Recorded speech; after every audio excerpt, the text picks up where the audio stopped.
Tere tulemast kuulama Pärnumaa podcasti 34. osa. Mina olen Regina Jaakson ja nagu ikka salvestame Pärnu huubis. Täna kutsusin külla ühe naisterahva, kellega me oleme saanud rääkida nii raadioeetris kui ka tänavanurgal kokku põrgates. Täna jutustame siis täitsa siin podcasti raames. Tere tulemast, Varje Tipp. Tere! Varje, täna ma tean, et sul oli üks tore üllatus töö juures. Täna, kui me salvestame, on reedene päev, kuuldaval on saade küll esmaspäeval, aga täna siis oli siuke tore üllatus töö juures teile, et kas sa oled nõus natuke jagama, mis teid ees ootas? Ja tegelikult üllatused hakkasid juba eile. Kuna on saabumas naistepäev, siis eile tegi mul väga armsa üllatuse tütar, kes viis mind Keter-Jaani kontserdile, mis oli üliarmas. Ja täna hommikul tegid üllatuse meie linnavalitsuse mehed, nii et me linnapeaga istusime siis lauda ja saime torti maitsta. Kuidas sulle sellised üllatused meeldivad? Üllatused meeldivad väga. Ma arvan, et igal inimesel meeldivad üllatused, eriti kui nad on sellised positiivsed üllatused. Kas sa oled ka ise hea meelega teistel üllatuste tegija? Ja loomulikult, mul meeldib ka ise teisi üllatada. Räägime natuke selles mõttes tööst, et kui sa nüüd võtsid vastu selle pakkumise, selle otsuse, et tuled tagasi ka abilinnapea kohale, eks ju. No mina näen kõrvalt seda asja, ma ju poliitikas sees ei ole, ma ju ei tea, eks ju. Mulle tundub see tohutult keeruline, tohutult selline, et nii kui sa oled poliitikas, nii sa oled kohe paha inimene. Ma ei tea, mulle on selline mulje jäänud. Kuidas sa ise seda tunnetad? Jaa, paraku ta kipub nii olema, aga kui ma 3 aastat tagasi linnavalitsusest lahkusin, siis tegelikult läksin ma edasi oma eluga, sain oma õpetaja rajale jälle tagasi ja olin tõepoolest väga rahul. Ja ka see pakkumine tuli mulle üllatusena, sest tegelikult ma ei olnud kordagi mõelnud selle peale, et ma võiks veel tagasi minna. Ja esimene vastus oligi siis see, et ei, mitte mingil juhul. Siis võeti mulle veel kõne ja öeldi, et aga mõtle hästi järgi. Mõtlesin, selge, ma räägin kodus perega kõigepealt oma sõpradega ja nemad nagu innustasid, ütlesid, et Varje, et see tuli sul päris hästi välja. Et sul on palju kogemusi, et mine proovi. Aga see, mis puutub, et sa oled paha inimene, see tegelikult vastab jah natukene tõele. Aga mul oli ka hästi positiivne üllatus, kui üks linnavalitsuse liikmetest ütles, et appi, sinust oli kujutatud selline pilt ette, et sa oled väga õudne inimene. Ja et sa oled nii armas inimene, et mul on nii üllatus, mul on nii hea meel. Et on ka vastupidiseid, nii et ega inimesed ongi oma arvamustes vabad. Aga ma arvan, et kui sa ikka inimestega kokku puutud ja nendega suhtled, et see võib-olla kujundab siis selle arvamuse. Selle õige nägemuse. Selle õige nägemuse, jah. Et see ongi hästi huvitav, et tänapäeval, kus meil on meedia, sotsiaalmeedia, kõik erinevad väljundid, seda kuvandit kellestki luua on nii tohutult lihtne, omamata ise mingisugust taustsüsteemi. Just, nii see on, aga mul on nagu jälle hästi hea tugi perekonnalt, ehk mu poeg ütles, et ema, ära palun loe neid. Ja ma olengi püüdnud tema siis õpetussõnu järgida, et ma loen neid ja suhtlen nendega, kes on sellised hästi avatud ja positiivsed inimesed, mis tähendab seda, et ega ma ei karda kriitikat. Et kriitika on alati väga hea, aga kui see on aus kriitika.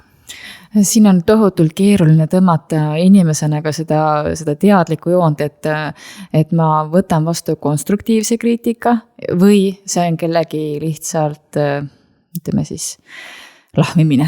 Et siin on väga raske ka endal inimesena, mul tundub seda joont hoida, et mis on nagu mis nii-öelda. Jah, ja ma olen enda jaoks mõelnud lahti, aga mul on öeldud, et kui sinust räägitakse, et siis järelikult ajad õiget asja. Aga nüüd rääkides õpetajatööst, et siis kui pikalt on sul õpetajatöö kogemust olnud?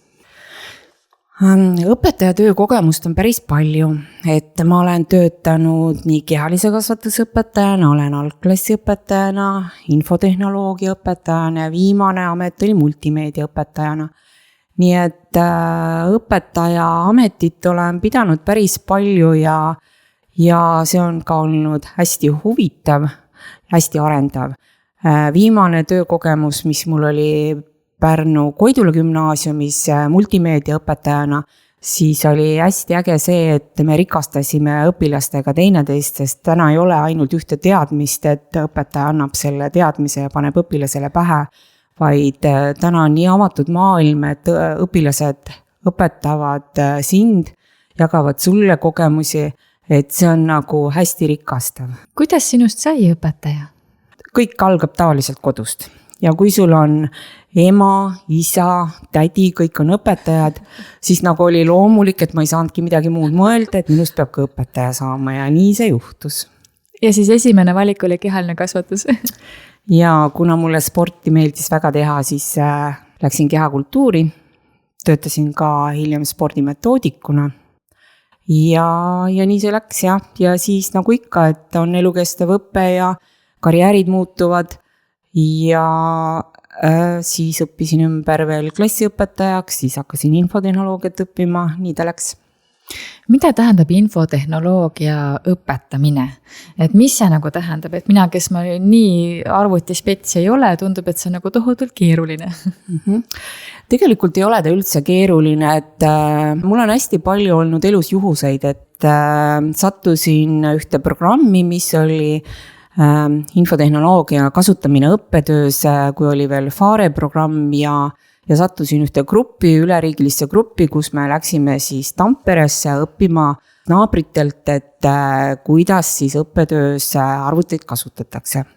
Eestis see ei olnud veel nii arenenud ja siis nagu pea ees visati vette, et nüüd hakkad siis õpetajaid koolitama. Ja ma mäletan väga selgelt seda hetke, et kui meil pandi seal ette PowerPointi programm ja nüüd tee midagi. Et esimene slaid ja teine slaid ja keegi nagu ju infotehnoloogiast väga midagi siin Eestis ei teadnud ja siis ise ka ei saanud aru, et mida ma siis nagu tegema pean. Et see on nagu nii naljakas tagantjärgi mõelda ja siis saigi hakatud selle valdkonnaga tegelema ja kui oli T-Group programm tuli Eestisse, siis sain õpetajate koolitajaks ja nii ma kasvasin koos siis selle infotehnoloogiaga, et kuidas siis õppetöös kasutada.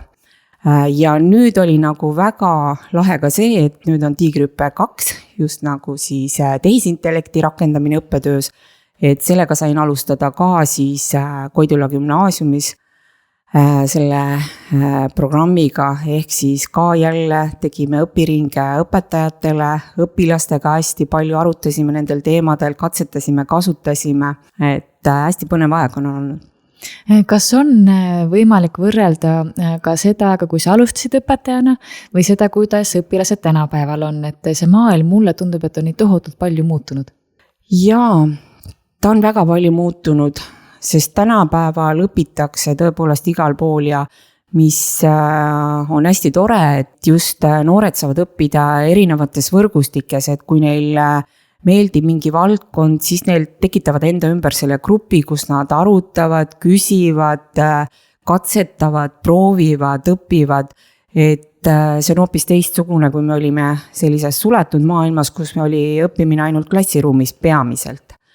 Ehk siis on tõesti hästi palju muutunud ja ka mul on väga hea meel, et tegeletakse täna ka riigi tasandil väga aktiivselt selle teemaga, hindamise teemaga, ehk siis et see vana hindamissüsteem 1, 2, 3, 4, 5, et see on tõepoolest aegunud, et oluline on see, et õppija teab, kuhu ta peab jõudma, kus tasemel ta on, ehk siis oleksid lahti seletatud siis need õpiväljundid või tulemused selgelt, et õppija teab, kus ta on.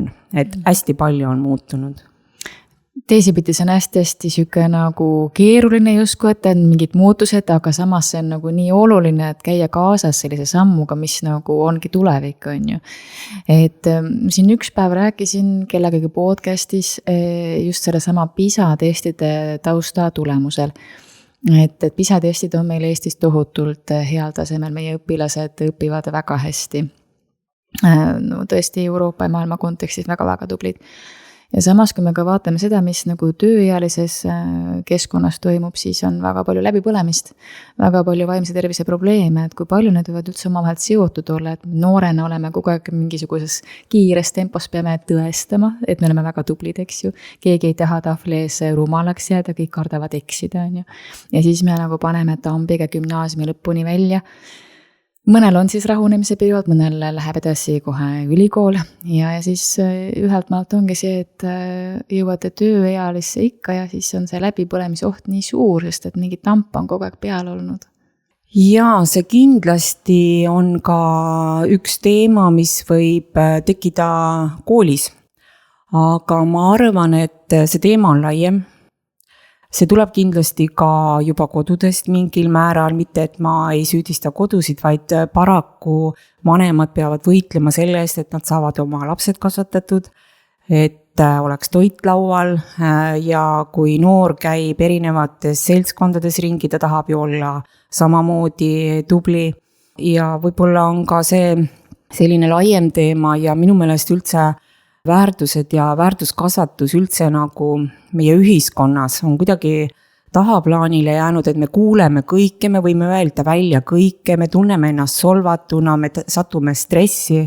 Et ma arvan, et see on üks selline kompleksne teema, et ma ei arva, et see on ainult kooli teema, aga kindlasti arenguruumi on, et kõige olulisem on ikkagi õppija areng vastavalt tema võimalustele ja tema siis see, mis ta on nagu valmis vastu võtma, et me oleme ju kõik väga erinevad. Ja minule meeldib võib-olla rohkem reaalained, sinule võib-olla humanitaarained ja ma ei saagi ju võrdselt neid kõiki osata, kuigi need nõudmised üldjuhul on ju kõik ühesugused, ehk siis me peame saavutama nagu kõik need tulemused. Et siin on neid kitsaskohti ja see kindlasti mõjutab ka õpilase ja noore vaimset tervist. Ja teine asi, mille peal ma korra peatun, on see, et õppides praegu ise ülikoolis, meil on hästi palju esitlusi, hästi palju vaja tahvli ees käia koos grupiga, eks ju.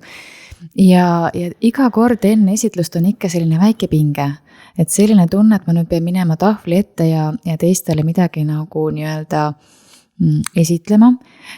Ja ma mõtlesin, huvitav, kus kohas see tuleb ja see tuleb sellest kooliajast, sellest hirmust eksida, sest et kui ma koolis tahvli ees ütlesin midagi valesti, siis see ei olnud see, et Regina, pole hullu, see on kasvu koht, on ju, et see oli see, et kui oli kehvasti, oli 3 häbiposti, mine istu, on ju. Ja ma võib-olla isegi ei mõtesta läbi, kui palju see ka täiskasvanu eas meid mõjutab veel. Kindlasti, et need on need lapsepõlve traumad, mis tulevad sinuga kaasa ja vahel nad kannavadki kogu elu, kui sa ei suuda nendest lahti saada. Et see on tõepoolest nii, et see sõltub ka sellest, et kuhu keskkonda sa oled sattunud, millise õpetaja alla sa oled sattunud, et mul on endalgi hästi tore näide tuua, et kunagi üks õpilane ütles, et appi, mul on nii palju punast töös ja mõtlesin, et aga kas sa kardad seda punast värvi, et ma võin rohelisega ka märkida, et minu jaoks on oluline, et sa leiad üles need veakohad, et see on see koht, kus me õpime. Et tulebki nagu väga avatult lastega rääkida ja kui me rohelise värvi valisime, asi läks palju paremaks. Et eesmärk ei ole ju hindega karistada, vaid eesmärk ongi ju, et näha, kus sa eksid ja mida saad nagu paremaks muuta. Et kui me sellest saame üle, siis ma arvan, et kõik läheb palju paremini ja kindlasti paljud ongi sellest üle saanud ja me selles suunas liigume. Mis mul aitas tohutult hästi ülikoolis ja sellega toime tulla oli see, et see hirm, et ma kardan eksida, asendus sellega, et õpetaja tahab mind aidata. Et ma asendasin enda peasse selle mõtte, et õpetaja ei taha mind karistada, vaid tahab mind aidata ja see töötas tohutult hästi.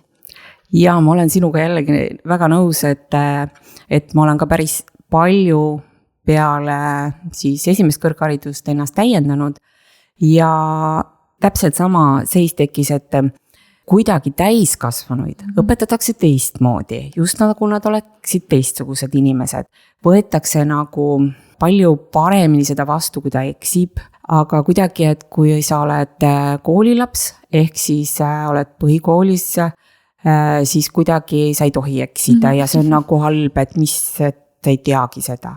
Me ise oleme kujundanud ka seda suhtumist ja mulle väga meeldis õppida siis, kui ma muutusin teadlikuks õppijaks, ehk siis mul olid omad kogemused juba, ma hakkasin oma peas seoseid nägema, ma hakkasin analüüsima ja õppimine muutuski kuidagi minu jaoks hoopis nagu selliseks meeldivaks tegevuseks, mida ei saa ka alati öelda siis põhikooli kohta.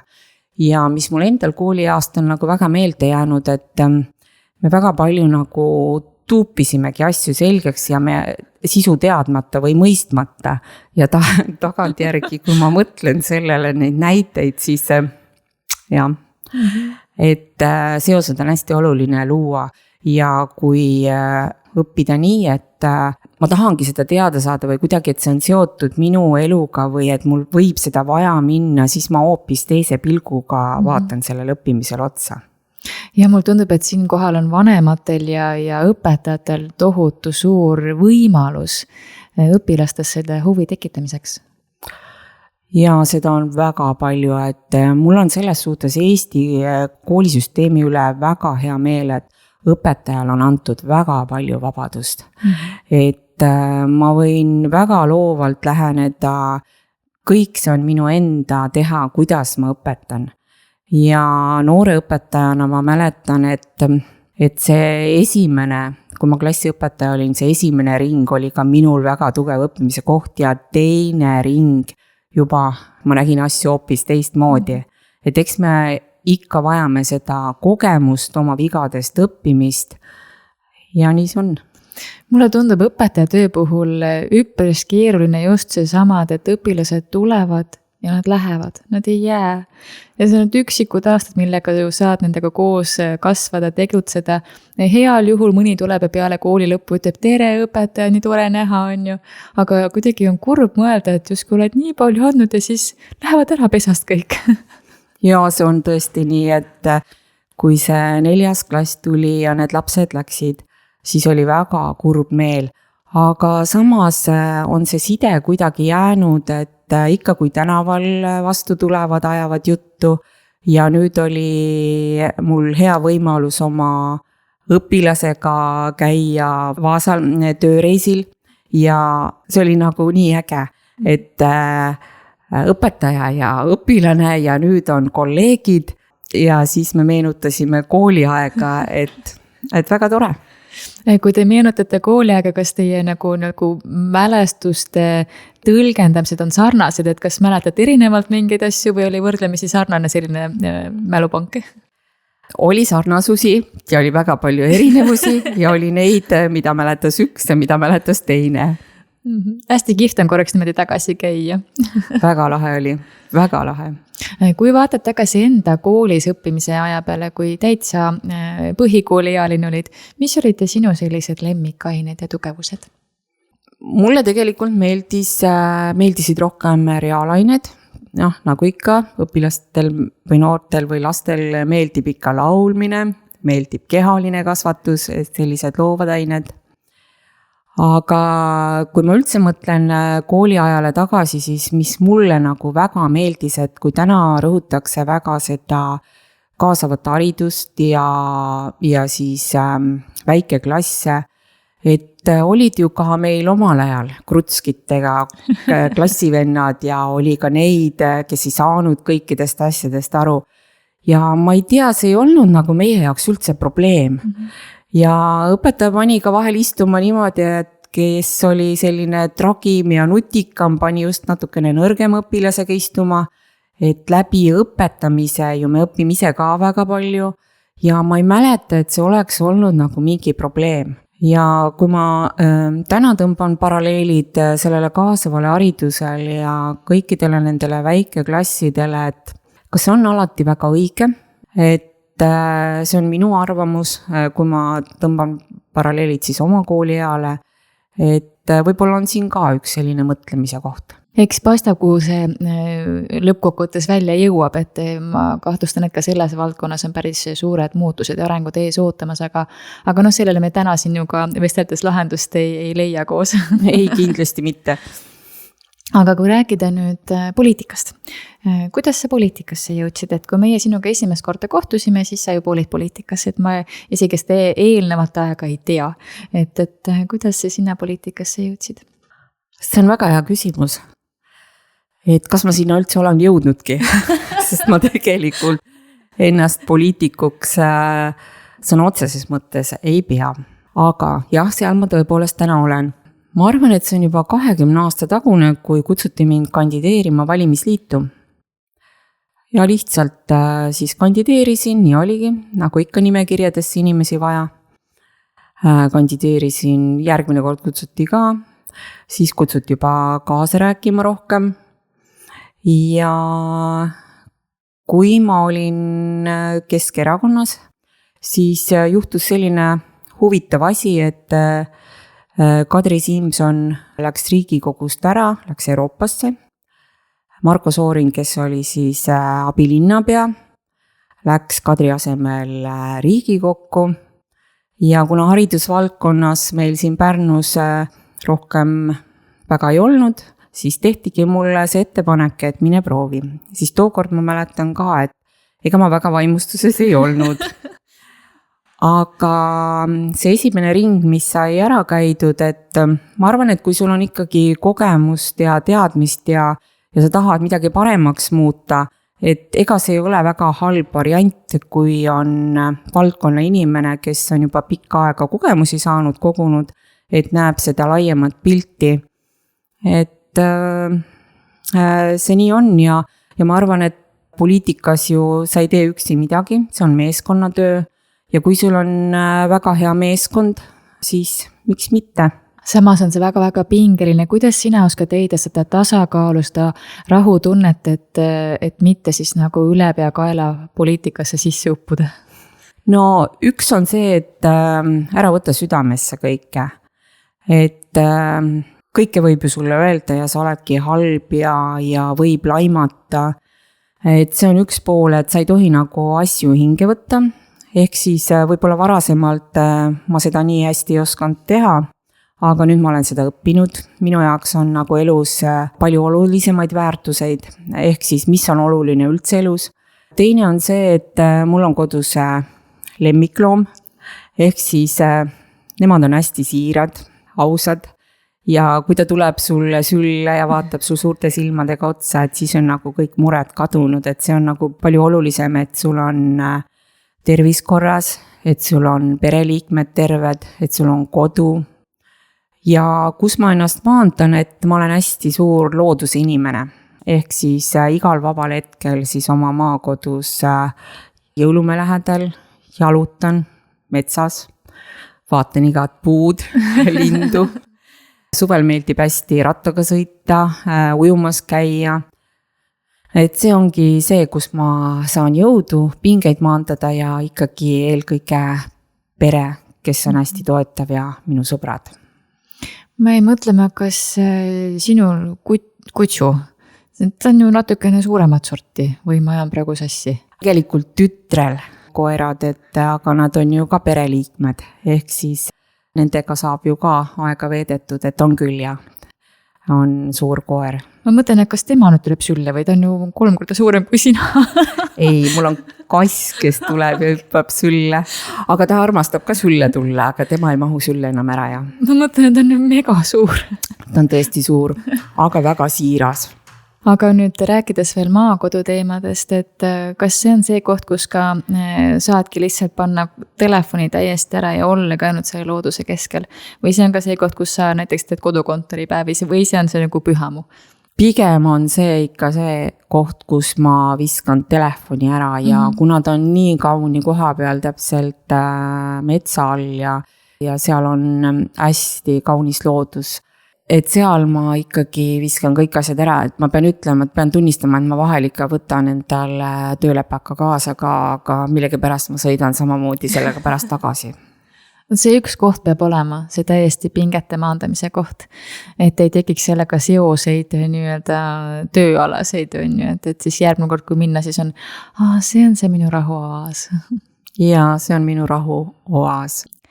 Aga kui rääkida veel tööalastest plaanidest, mõtetest, kas sa tänasel päeval juba näed ka kuidagi pidi tulevikku mingit perspektiivi, mis sul enda soovid või sellised väljakutsed või mis su nagu tulevik enda nägemuse kohaselt võiks olla poliitikas näiteks? Poliitikas teen seda tööd, mis ma praegu teen, püüan teha võimalikult hästi ja mina olen üldiselt selline planeerija inimene, ehk siis kuna täna on olemas nendes valdkondades, kus ma siis olen vastutav abilinnapea, on väga paljud erinevad spetsialistid koostanud arengustrateegiad, mis on kinnitatud, mis on paika pandud ja ma ei ole sellise ühe päeva projekti inimene, ehk siis, et kui tuleb uus valitsus, et nüüd on kõik halvasti, pahasti, et püüan jätkata seda, mis seal strateegias on kirjas, ma väga jälgin seda ja selles suunas tuleb liikuda, küll aga aeg-ajalt tuleb ka riigi tasandil erinevaid muudatusi, nüüd on õpetaja karjäärimudel, alushariduse seadus kinnitati ära, sotsiaalvaldkonnas on tulemas päris palju uuendusi, ehk siis jooksvalt tuleb siis ka nende rakendamisega tegeleda ja olla kaasas. See on ikka päris äge, kui palju meil muutusi tuleb, et kas see sama sotsiaalvaldkond, eks see oli ka ala, mis on juba pikalt olnud selline vaeslapse osas nii-öelda, et seal on ka hädasti neid uuendusi vaja, aga see ju tähendab seda, et pead pidevalt ka olema ise nagu terav pliiats igas asjas. No nii on jah, paraku. Kas see tähendab ka seda, et sa pead käima kusagil eraldi veel koolitustel, nõupidamistel, mis see nagu töö kontekstis tähendab? Töö kontekstis on ikkagi, et sa pead kõikide asjadega kursis olema ja ikkagi otsustama, et kas me liigume nii või liigume selle eesmärgi suunas. Aga päevad on hästi-hästi tihedad, et hästi palju erinevaid koosolekuid on, hästi palju erinevaid linnade ja valdade liidu poolt seminare, millega tuleb siis olla kursis, et sa oled ikka samal rajal, mis siis nagu riigi tasandil, siis mis on nagu võib-olla selles töös, mis võib-olla on sellised takistused, on see, et inimesed nagu väga kergekäeliselt ja lihtsalt kirjutavad igasuguseid kirju, negatiivseid kirju, millele tuleb vastata. Ja see on võib-olla see, mis tegelikult takistab väga palju töö tegemist, seal ei olegi nagu sellist sisu või nagu sellist suurt mõtet, et ei ole ettepanekuid. Et võib-olla see on üks, mis on ka meie ametnikke väga palju ära väsitanud.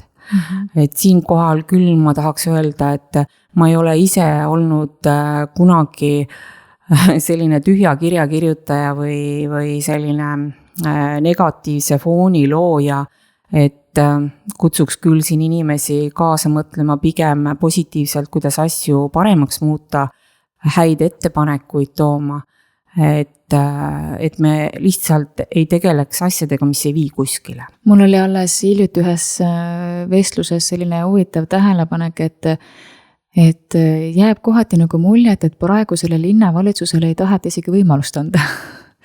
See on kõrvaltseisja pilk, ma ei tea, kuidas te ise tehes tunnetate.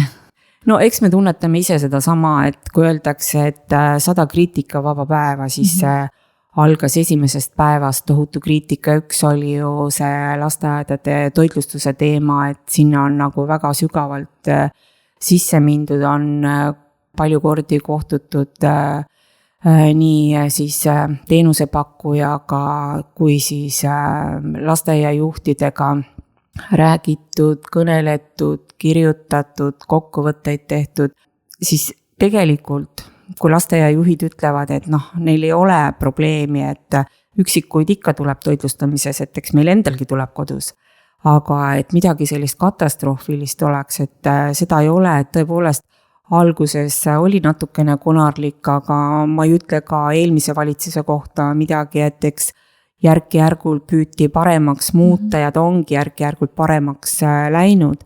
Et loomulikult on meie jaoks oluline see laste toidulaud, aga me peame andma ka endale mõista seda, et kui meil on ees siis kvaliteedinõuded, ehk siis mida on riigi poolt ette kirjutatud laste toidule, siis meie neid muuta ei saa ja võib-olla tõesti mõni toit on liiga mage või ei ole suhkrut, aga need on need ettekirjutused, mida teenusepakkuja peab täitma, et võib-olla kodudes on jälle teine toitumine.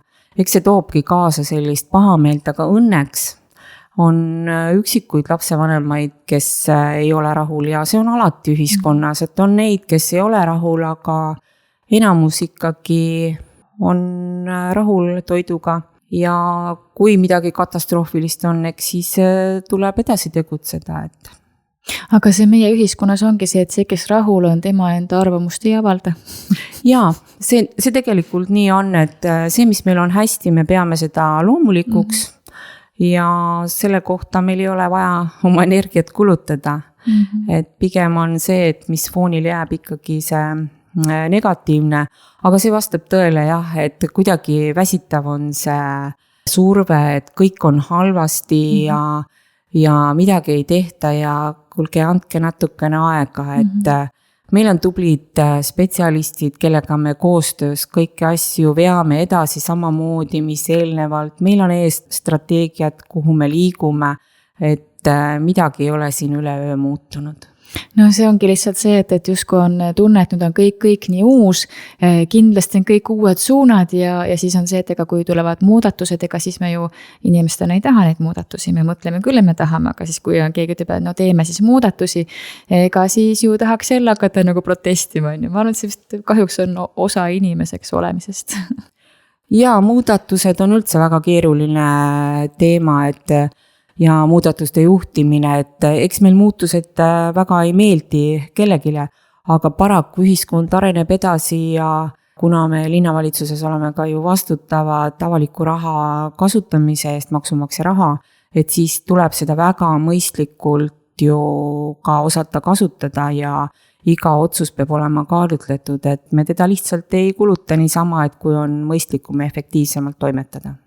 Ühes podcastis Kari Maripuuga vist, kui ma õigesti mäletan, oli juttu just sellest, et need samad muutused, et jah, kui me soovimegi ühes kohas muutust, siis me ei arvesta seda, et see ei muuda ainult ühte seda kitsast kohta, vaid see muudab nagu suuremat taustsüsteemi. Et ka samamoodi rahade ümberjaotamisel, et kui kuhugi saab rohkem suunata raha, siis kusagilt peab ju seda vähemaks võtma nii-öelda.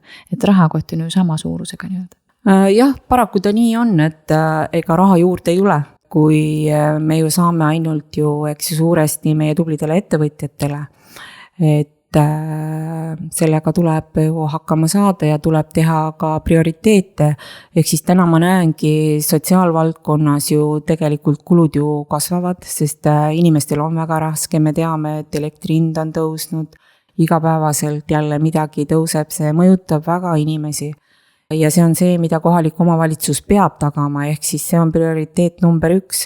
Teine on ju see, et kooliharidus tuleb tagada, et kõik need vajadused, mis õppimisele ja hariduse andmisele lähevad, need on prioriteet, kõik need kohustused, mis kohalikul omavalitsusel on pandud.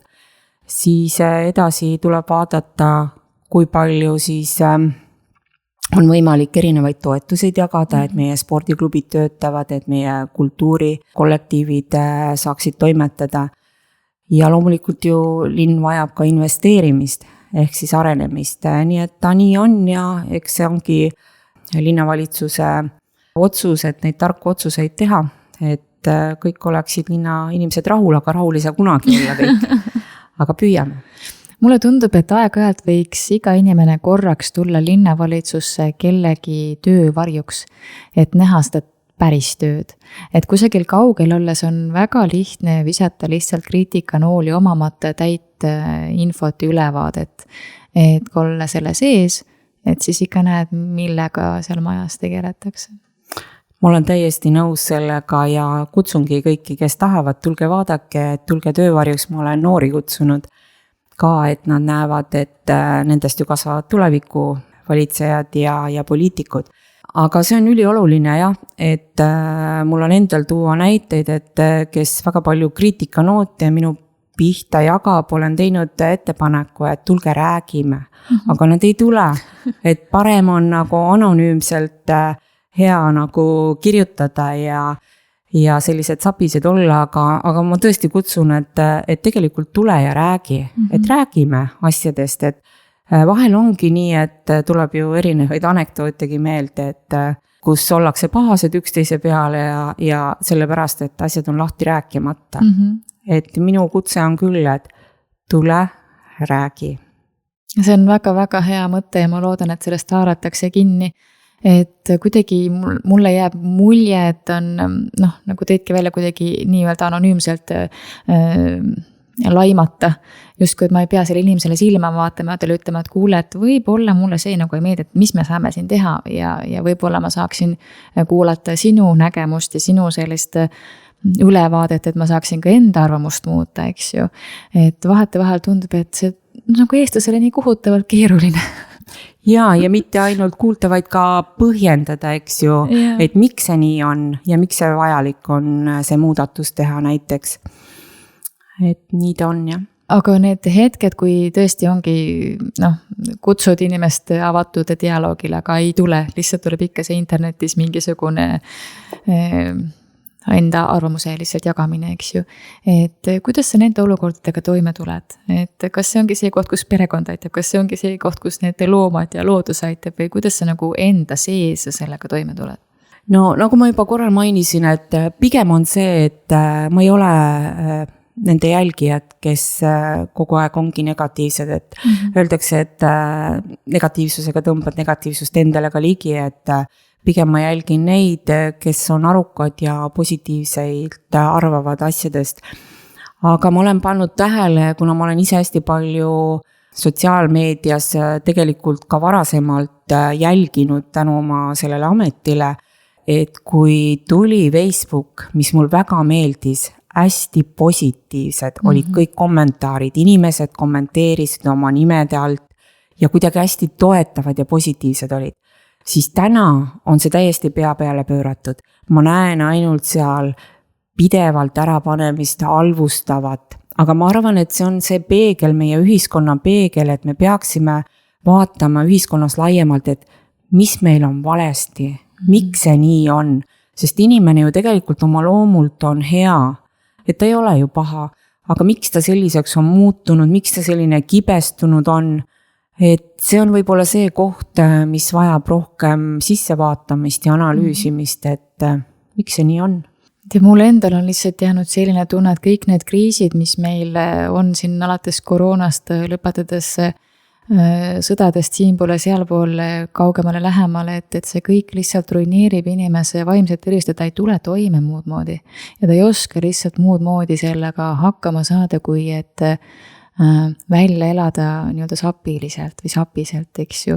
Et mul tundub, et see on selline üldine koht, kus me kahjuks inimestena hetkel oleme. Ja me ei tule sellega nagu muud moodi toime, aga siin jällegi ma tahaks öelda, et kui sa oled nagu negatiivne, siis sa tõmbad seda negatiivsust endale kogu aeg külge, et katsu nagu sellest üle olla, leia igas päevas, igas inimeses midagi head ja uskuge mind, läheb palju paremaks sul endal. Mul tundub, et see on hästi äge mõte, millega tänast saadet hakata kokku võtma, et leia igas päevas midagi head. Ja ma arvan, et see mõte kannab. Kas võid välja tuua, et täna üks asi on sul juba kindlasti hea olnud, see tore üllatus, et mis sa arvad, kas sa häälestad ennast praegu siin hommikul kohe niimoodi, et näiteks võiks 10 head asja veel märgata? Täna? Loomulikult. Ma olen nii põnevil, sest peale lõunat on meil tulemas esimene maakondlik Polisis hariduskomisjon, kuhu ma lähen. Seal on põnevad ühised teemad, kohtun uute inimestega, siis minu jaoks hästi oluline on see, et pärast tööd ma sõidan kohe maale. Ma tahan täna jõuda veel metsa jalutama. See on see, kus ma saan kõik pinged maha ja ma olen teises keskkonnas. Igapäevaselt ma näen nii toredaid oma töökaaslasi, kellega ma koos töötan, spetsialiste, kes on alati koostöövalmis. Ma võiksin jätkata väga palju, aga ma näen, et nii palju positiivset tegelikult on meie ümber ja minu jaoks on kõige olulisem see, et inimesed oleksid terved. Kui nad on terved, siis saab kõigi asjadega hakkama. No siit võtamegi täna kokku, suur aitäh sulle, Varje, ja ilusat tööpäeva jätku. Aitäh sulle!